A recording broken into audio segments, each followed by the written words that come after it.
केंद्रीय गृह मंत्री अमित शाह गुजरात दौरे पर हैं और अब से थोड़ी ही देर पहले अमित शाह सोमनाथ मंदिर पहुंचे। वहां पर उन्होंने पूजा अर्चना की है। सोमनाथ मंदिर भगवान शिव के द्वादश ज्योतिर्लिंग में पहला माना जाता है। तस्वीरें इस वक्त की हैं जब गृह मंत्री अमित शाह सोमनाथ मंदिर में पूरे विधि विधान के साथ पूजा अर्चना कर रहे हैं। भगवान शिव का परम धाम सोमनाथ पहला ज्योतिर्लिंग माना जाता है इसे। और गुजरात दौरे पर गृह मंत्री अमित शाह जो मंदिर पहुंचे और उन्होंने वहां पर पूजा अर्चना की। तस्वीरें आपके सामने हैं सोमनाथ मंदिर से सीधे गृह मंत्री अमित शाह की पूजा करने की।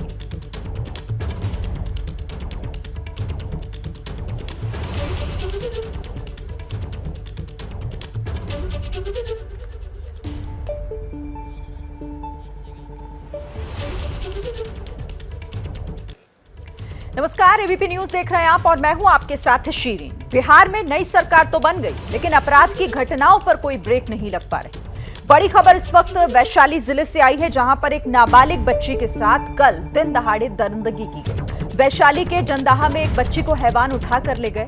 बच्ची के साथ गैंगरेप किया गया, उसका वीडियो बनाया और सोशल मीडिया पर वायरल कर दिया। पुलिस ने केस तो दर्ज कर लिया है, लेकिन 24 घंटे बाद भी किसी की गिरफ्तारी नहीं हो पाई।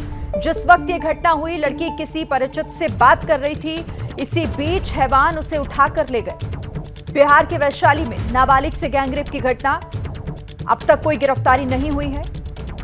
24 घंटे बीत चुके हैं, अब तक किसी भी आरोपी को गिरफ्तार नहीं किया जा सका है।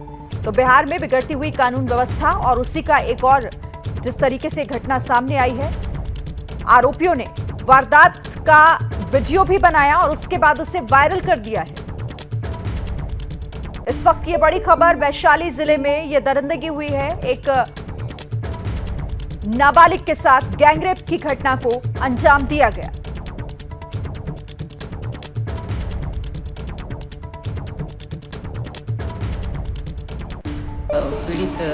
पीड़िता है अपने परिवार के साथ आकर थाना में हमें बताई कि उसके साथ दुष्कर्म किया गया है। उसके बाद उसकी वीडियो बनाई गई है और वायरल करके धमकी दी जा रही है, जिसका हम लोगों ने संज्ञान में लेते हुए जांच करवा रहे हैं।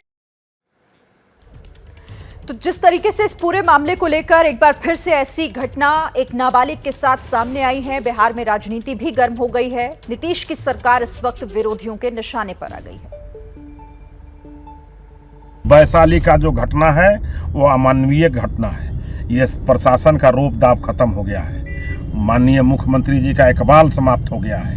रंग बदलने के चलते आज उनको लोग पूछता है कि राजद के वो राज जलाओ दल के कार्यपालक पदाधिकारी हैं, इसलिए उनका रौब दाब समाप्त हो गया है। भीड़ कोई भी अमानवीय कार्य करने के लिए तैयार है। न महिला का इज्जत बच रहा है, न किसी का भी कभी भी कुछ भी घटना हो सकता है। एक सरकार ठाएं ठाएं और दाएं दाएं से चल रही है। वैशाली जिले में जो घटना घटी है, कुछ मनचले युवकों ने जो दरिंदगी की है एक युवती के साथ और उसका वीडियो बनाकर वायरल किया है। युवती के बयान पर जंदाहा थाने में FIR दर्ज कर लिया गया है। पुलिस लगातार ताबड़तोड़ छापेमारी कर रही है उन सभी मनचले युवकों को गिरफ्तार करने के लिए। जल्द से जल्द वो सारे सलाखों के पीछे होंगे। बिहार में कानून का राज है। श्री नीतीश कुमार जी, श्री तेजस्वी यादव जी के नेतृत्व में किसी भी कीमत पर युवती को इंसाफ मिलेगा और ऐसी सजा उन मनचले युवकों को दी जाएगी कि फिर कोई दूसरा ये दुस्साहस न कर सके। माननीय मुख्यमंत्री जी, आखिर अपराधियों में बिहार पुलिस का डर क्यों नहीं है? क्या उनका इकबाल बिल्कुल खत्म हो गया है? पुलिस का रसूख बिल्कुल खत्म हो गया है? ऐसा तो नहीं है कि जिस तरह से आपके सरकार के नुमाइंदे, आपके नेता बिहार पुलिस के अफसरों के साथ, जैसे DSP के साथ वर्दी फाड़ देना, गाली गलौज करना, ऐसी जो हरकतें करते हैं, या बिहार पुलिस की जो दागदार छवि है, बालू माफिया के साथ मिलकर, शराब माफिया के साथ मिलकर धन उगाही करते हैं, इसके कारण तो अपराधियों में कोई भी डर इनका नहीं है। माननीय मुख्यमंत्री जी, आखिर कब तक बिहार की पावन भूमि पे बेटियों की इज्जत तार तार होती रहेगी? कब तक आप अपनी कुर्सी बचाए रखिएगा और समीक्षा करने का ढोंग रचते रहिएगा? तो इस पूरी घटना के बाद अब देखिए जिस तरीके से राजनीति हो रही है, लेकिन कई बड़े सवाल भी बिहार की कानून व्यवस्था को लेकर खड़े हो रहे हैं। सीधे रुक कर लेते हैं, हमारे संवाददाता प्रकाश इस वक्त हमारे साथ जुड़ गए हैं। प्रकाश, एक और ऐसी घटना ये बताने के लिए काफी है कि बिहार में कानून व्यवस्था लगातार बिगड़ती जा रही है। अपराधियों पर लगाम कसना शायद प्रशासन के लिए इस वक्त बहुत मुश्किल हो रहा है।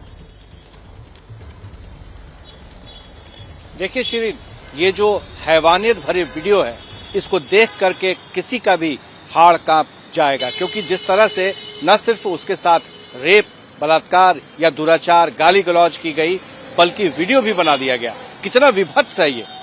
सबसे बड़ी बात यह है कि क्या वाकई ये जो सवाल उठ रहा है कि पुलिस का खौफ खत्म हो गया है क्या इस तरह से, क्योंकि इस तरह की घटनाएं, ये तो वीडियो बना, सोशल मीडिया पर वायरल किया इन लोगों ने, बदमाशों ने, तब जाकर के ये बात पता चली। ये तो कितने सारे ऐसी घटनाएं हो रही हैं। इसको देख करके ऐसा लगता है कि जो जिस तरह से पहले स्पीडी ट्रायल चलता था, ऐसे जो अपराधी पकड़े जाते थे, बदमाश जो इस तरह के गिरी हुई हरकत करते थे, उन्हें जल्द ही सिर्फ सलाखों के पीछे ही नहीं, बल्कि स्पीडी ट्रायल करा के उनके खिलाफ हमने भी देखा है कई जगह, कई बार ऐसा हुआ है बिहार में कि एक दिन में भी सजा का प्रावधान करा दिया गया है और सजा करा दी गई है। लेकिन वो कहीं ना कहीं कमी हुई है। हालांकि बिहार के मुख्यमंत्री नीतीश कुमार ने कल ही कानून व्यवस्था पर एक बैठक की थी और उसमें सारे पुलिस अधिकारियों को कहा था कि वो जल्द से जल्द स्पीडी ट्रायल कराएं और जो भी कानून के तहत है उन पे जल्दी से लागू करें। लेकिन ये जो घटनाएं हैं, आए दिन जो दिख रहा है, इससे ऐसा लगता है कि अभी पुलिस को और मशक्कत करने की जरूरत है, काम करने की जरूरत है, खासतौर से ऐसे समय में जबकि ये देखा जा रहा है कि अपराध में भले ही सरकार कह रही हो कि 23वें नंबर पर है पूरे देश में, लेकिन सच्चाई है कि इस तरह की घटनाएं अगर होती हैं, चाहे इक्का दुक्का भी हो, तो वो भी समाज के लिए और सरकार के लिए एक परेशानी का सबब है। शिरीन, प्रकाश, 24 घंटे का समय हो चुका है, मामला भले ही दर्ज हो गया हो, लेकिन अब तक कोई गिरफ्तारी नहीं। 5 युवकों ने इस पूरी वारदात को अंजाम दिया है। इस बारे में पुलिस क्या कह रही है? कितना वक्त और लगेगा अभी अपराधियों तक पहुंचने में? देखिए, इस वक्त मैं खड़ा हूं, ये जो पटेल भवन है, ये पुलिस मुख्यालय है। अब से कुछ देर पहले ही एडीजी मुख्यालय जो है वो प्रेस कॉन्फ्रेंस कर रहे थे, उनसे भी ये सवाल किया जा रहा है। पर सवाल ये उठता है कि ये सिर्फ मुख्यालय का काम नहीं, मुख्यालय तो मॉनिटरिंग करता है, लेकिन जो वहां के जिले के एसपी होते हैं, कप्तान होते हैं, पुलिस होती है वहां की, वो क्या कर रही है? 24 घंटे से ज्यादा हो चुके हैं, बीत चुके हैं, लड़की का मेडिकल चेकअप कराया जा रहा है, उसके बयान लिए गए हैं, लड़कों की पहचान भी है क्योंकि वो लोग आसपास के ही गांव वाले थे और वहां पर जो लड़की खड़ी थी, बात कर रही थी, उसके साथ इन दरिंदों ने जिस तरह से इन लोगों ने उसके साथ बलात्कार किया है, बहुत ही भयावह है ये दृश्य। और ऐसे में पुलिस जो है वो फिलहाल जो औपचारिकताएं हैं वही निभाने में लगी हुई, जबकि जैसे ही वीडियो मामला सामने आया है उसी समय में पुलिस को एसआईटी बना करके या फिर एसटीएफ के जरिए इन लोगों को पकड़ धकड़ की जा सकती थी और इन्हें जल्दी ही शिकंजे में लिया जा सकता था। लेकिन शिरीन, अब तक खाली हाथ है पुलिस, और ये जो बनचले हैं, ये जो बदमाश है, ये भी आप देख लीजिएगा कहीं ना कहीं आसपास में ही छिपे हुए होंगे और जिसकी जानकारी पुलिस को देर से लगेगी और तब तक हो सकता है कि फरार भी हो जाए। शिरीन, बिल्कुल सही आप कह रहे हैं, और यही एक मौका विपक्ष को भी दे रहा है सरकार के खिलाफ आवाज अपनी बुलंद करने का, क्योंकि वो तो यही कह रहे हैं कि इन्हें सिर्फ अपनी सरकार से की चिंता है कि सरकार और सत्ता की कुर्सी हाथ से ना जाए। राज्य में कानून व्यवस्था बिगड़ रही है, अपराधियों के हौसले बढ़ रहे हैं, उनसे इन्हें कोई मतलब नहीं है। देखिए, ये जो अभी फिलहाल स्थिति चल रही है वो ये कहा जा रहा है कि जिस तरह से बिहार में कुछ ऐसी आपराधिक घटनाएं होती है, जैसे मर्डर होता है, तो ये कहा जाता है कि जमीन के मामले में मर्डर हो गया, भाई ने मार दिया, चाचा भतीजे ने की हत्या कर दी, अवैध संबंधों में भी हुआ। इस पर कोई सवाल बहुत ज्यादा नहीं उठता है, पर जब इस तरह की खौफनाक वारदातें होती हैं जिससे कि किसी लड़की की, उसमें भी नाबालिग लड़की, उसकी जिंदगी से जुड़ा हुआ सवाल हो, आम बच्चियां जो अपने आप को असुरक्षित, आप समझिए कि गांव में ही है, गांव से ही बहुत ज्यादा दूर नहीं है, गांव के ही किसी जगह पर, किसी चौराहे पर, किसी मोहल्ले में, किसी गली में ये बच्ची बात कर रही थी और वहां पर लड़के उठा करके ले गए हैं और फिर जाकर के जहां बारिश हुई थी, जो थोड़ा सा सुनसान इलाका था, वहां आप देखिए इस वीडियो में 5-5 लड़के और एक लड़का पूरा वीडियो बना रहा है और उसके साथ बलात्कार करने का भी वीडियो बना रहा है। सोचिए कितना विभत्स है, किस हद तक ये लोग गिर चुके हैं। और सरकार में जो पुलिस का खौफ होता है ना कि पुलिस कहीं दिख जाए, आपने देखा होगा सिवान में बदमाशों ने हत्या कर दी एक पुलिस वाले की। इसी तरह से पटना की राजधानी, बिहार की राजधानी पटना में आपने देखा पीरबहोर थाने में कि कैसे पुलिस के साथ बदसलूकी की जा रही है। तो इसका भी असर जाता है, पुलिस का खौफ, इकबाल जब तक नहीं रहेगा तब तक इन बदमाश पर इस तरह से शिकंजा नहीं कसा जा सकता है। शिरीन, बिल्कुल, बहुत शुक्रिया आपका प्रकाश हमारे साथ जुड़ने के लिए और इस खबर पर ये बातचीत करने के लिए। तो इस खबर से जुड़ा हर अपडेट एबीपी न्यूज पर आगे आपको देंगे। फिलहाल आगे बढ़ते हैं। हिंदुओं के सबसे बड़े धर्मगुरु शंकराचार्य स्वरूपानंद सरस्वती का निधन हो गया है। बड़ी खबर आ रही है कि मध्य प्रदेश के नरसिंहपुर से, जहां पर उन्होंने अपने आश्रम में आखिरी सांस ली है, हाल ही में उन्होंने अपना 99वां जन्मदिन मनाया था। स्वामी स्वरूपानंद सरस्वती 2 पीठों के शंकराचार्य थे। बद्रिकाश्रम और द्वारका पीठ की जिम्मेदारी उनके पास थी। तो 99 साल की उम्र में शंकराचार्य का निधन हो गया है। मध्य प्रदेश के नरसिंहपुर में उन्होंने अंतिम सांस ली। अपने आश्रम में ही थे वो, जहां आखिरी सांस ली है हिंदुओं के सबसे बड़े धर्मगुरु शंकराचार्य स्वरूपानंद सरस्वती। सीधे रुख कर लेते हैं ब्रजेश राजपूत का। ब्रजेश राजपूत, स्वरूपानंद सरस्वती शंकराचार्य हिंदुओं के सबसे बड़े धर्मगुरु जिनका निधन हो गया है, क्या और डिटेल्स इसे लेके मिल रही है? देखिए, खबर यही है कि स्वरूपानंद जी जो 99 वर्ष की आयु के थे, उनका दोपहर में 3:30 बजे उन्होंने अंतिम सांस ली और उनको पास के आश्रम के अस्पताल में ले जाया गया। वहाँ उनके लंबे समय से बीमार वो चल ही रहे थे और फिर जब डॉक्टर्स को उनको दिखाया गया, डॉक्टर्स ने जब कंफर्म किया, उसके बाद ये खबर बाहर आई है कि उनका निधन हो गया है।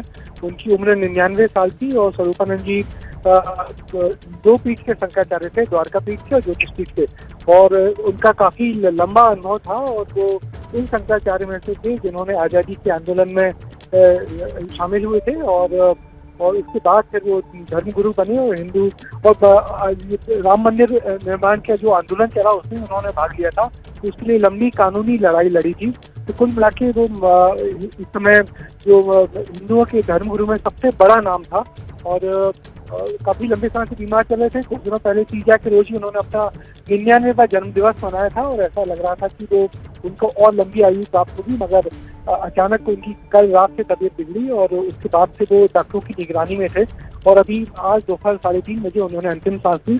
उनके सारे शिष्यों को वहाँ बुलाया जा रहा है। कांग्रेस नेता दिग्विजय सिंह उनके दीक्षित शिष्य हैं, तो सारे लोग वहाँ पर जो नरसिंहपुर जिले का जो झोंतेश्वर आश्रम है, जहाँ पर वो इन दिनों निवास कर रहे थे, वहाँ सब उनके शिष्य पहुँचने शुरू हो गए हैं।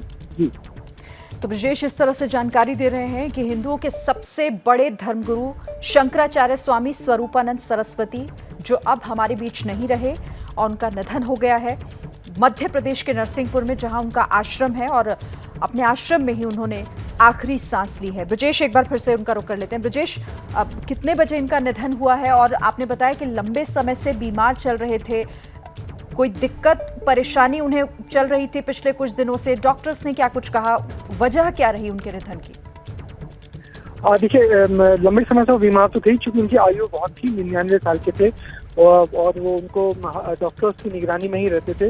उनका वजन भी काफी ज्यादा था। हालांकि कुछ दिनों पहले जब हमने उनको देखा था तो माने बेहतर चेतन अवस्था में थे, रोज अखबार पढ़ते थे और लोगों से मिलते जुलते भी थे। जन्मदिन के रोज भी काफी सारे लोग उनसे मिलने गए थे। विवेक तनखा, दिग्विजय सिंह, कमलनाथ भी कुछ दिनों पहले उनसे मिलने गए थे और उस दरमियान जो उनकी फोटो आई थी तो देख के लग रहा था कि स्वामी जी और लंबी आयु को प्राप्त होंगे, मगर बताया जा रहा है कि कल रात से उनकी तबियत बिगड़नी शुरू हुई और उसका जो परमहंस आश्रम है नरसिंहपुर जिले के गोटे गाँव के पास झोंतेश्वर में, तो वहाँ पे छोटा सा अस्पताल भी है, तो वहाँ पर उनको डॉक्टर्स की निगरानी में रखा जा रहा था। मगर दोपहर 3:30 बजे उन्होंने अंतिम सांस ली और इसके बाद उनके तमाम जितने शिष्य हैं सभी को खबर कर दी गई है और अब वो सब तय करेंगे कि उनका अंतिम संस्कार या क्या विधि होगी और कब किया जाएगा, क्योंकि देश और विदेश में उनके जो शिष्य थे बिखरे हुए थे वो सब वहाँ पहुंचेंगे। तो सब व्यवस्था पुलिस प्रशासन कर रहा है। ठीक है। बड़ी खबर ये है कि हिंदू इस समय सबसे बड़े धर्मगुरु हिंदू धर्म के वही थे, क्योंकि उनकी लंबी उम्र थी, उनका लंबा अनुभव था और हमेशा सब बड़े मामलों में वो हिंदू धर्म के बड़े पैरोकार बन के खड़े होते थे और हमेशा दिशा निर्देश देते रहते, चाहे वो राम मंदिर आंदोलन हो चाहे स्वाधीनता आंदोलन, दोनों में उनकी सक्रिय भागीदारी है। ब्रजेश, आप रहिए मेरे साथ, मैं आगे भी आपसे बात करूंगी, लेकिन हमारे साथ इस वक्त धर्माचार्य प्रमोद कृष्णम हमारे साथ जुड़ गए हैं। प्रमोद कृष्णम जी, बेहद दुखद खबर, हिंदुओं के सबसे बड़े धर्मगुरु निधन हो गया है उनका आज, क्या प्रतिक्रिया आपकी? देखिए, निश्चित रूप से इसको इस तरह से कहा जा सकता है कि एक युग का अंत है।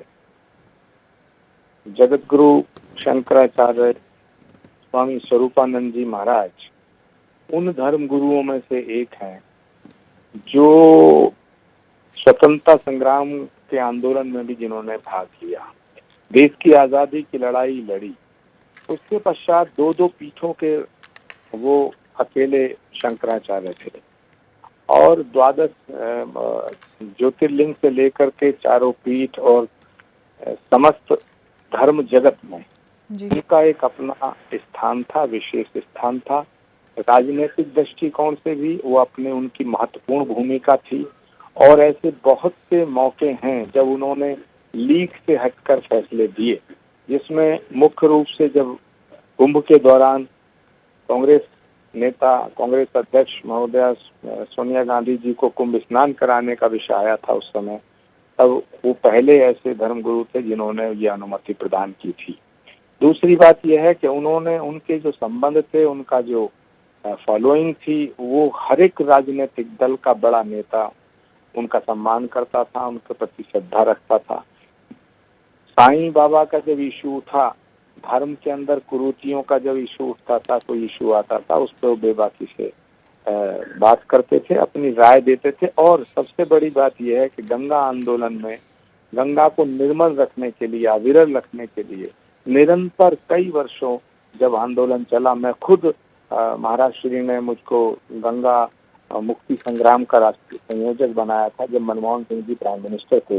तो उन दिनों ये कहा जाता था कि अभी कांग्रेस की सरकार है तो स्वरूपानंद सरस्वती जी महाराज का सॉफ्ट कॉर्नर होगा, लेकिन गंगा को लेकर के, गाय को लेके और गायत्री को लेके उन्होंने कभी किसी भी बिंदु पे समझौता नहीं किया।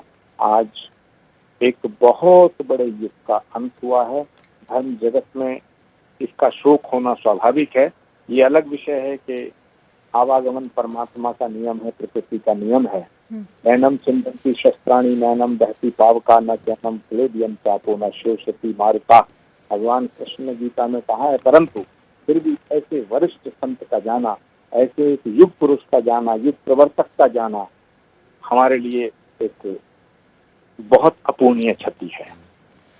बिल्कुल, बहुत शुक्रिया आपका प्रमोद कृष्णम जी जुड़ने के लिए हमारे साथ। और इस वक्त हमारे साथ धर्मगुरु स्वामी दीपांकर भी जुड़ गए हैं। स्वामी दीपांकर जी, हिंदुओं के सबसे बड़े धर्मगुरु कहा जाता है, लेकिन दुखद है ये कि आज वो हमारे बीच नहीं रहे। निसंदेह ये सुनकर शायद मैं स्तब्ध हूँ, क्या शब्दों का इस्तेमाल करूँ, मगर वाकई के एक युग का समापन होना, एक ऐसे सन्यासी का जिसने हमेशा से मतलब इस तरह के आंदोलन चलाए जो शायद मानव मार्ग को आज भी दिशा दे रहे हैं। गंगा आंदोलन का जिक्र जिसका प्रमोद जी कर रहे थे, और शायद मैं समझता हूँ कि ये सनातन समाज के लिए, आध्यात्मिक समाज के लिए, साधु समाज के लिए एक वाकई बड़ी क्षति है, बहुत बड़ी क्षति है। और परमात्मा से हम लोग प्रार्थना के अतिरिक्त कर कुछ नहीं सकते, मगर एक मार्ग दिखाने वाला जब व्यक्ति समक्ष ना दिखाई दे तो बहुत सारी रिक्तताएं दिखाई देती है, सूनापन दिखाई देता है। जो ममत्व ना दिखाई दे, वात्सल्य ना दिखाई दे, तो कहीं ना कहीं रिक्तता, शून्यता इसकी वाकई बहुत कमी होती है, बहुत कमी होती है।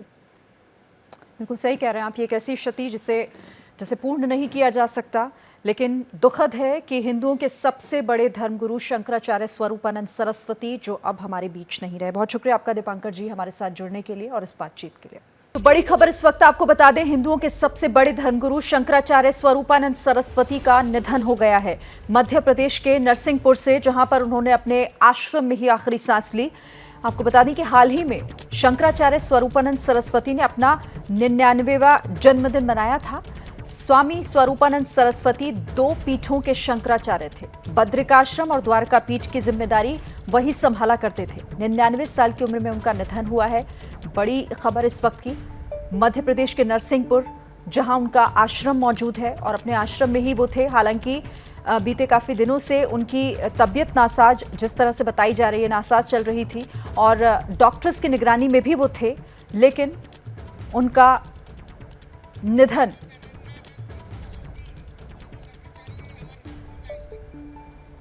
हमारे साथ शंकराचार्य स्वामी नरेंद्रानंद सरस्वती जी जुड़ गए हैं।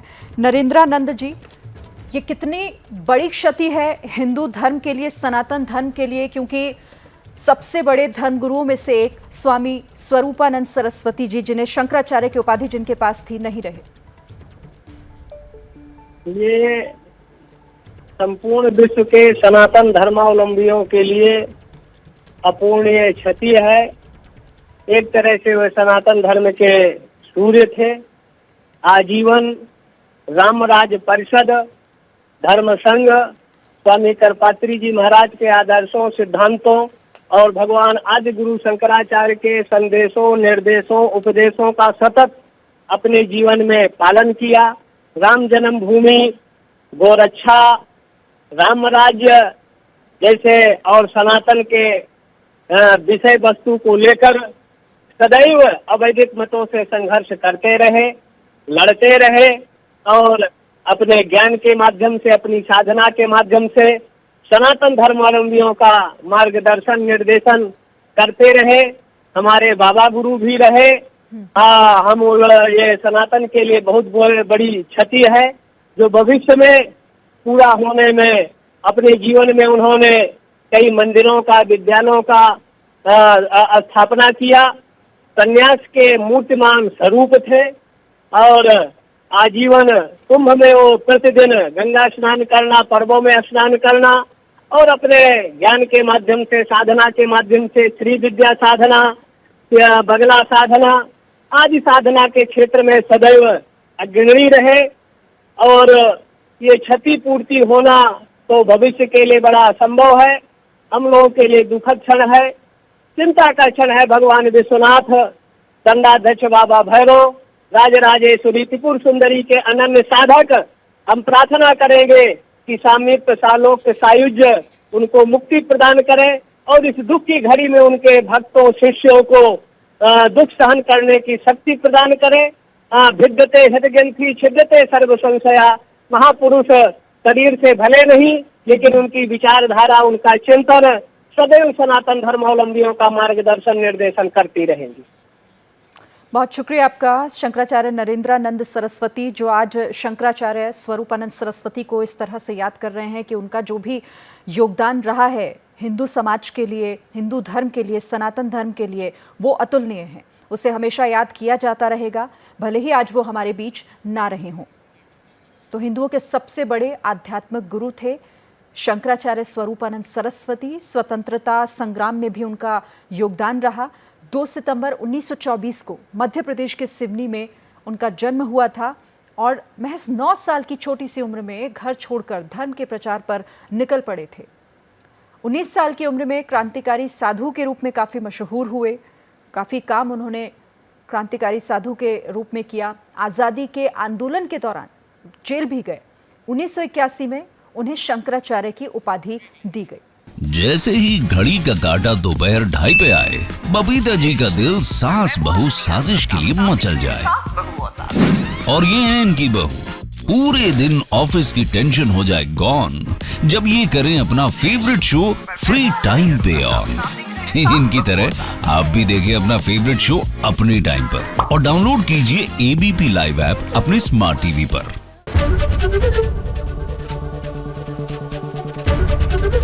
एबीपी न्यूज आपको रखे आगे।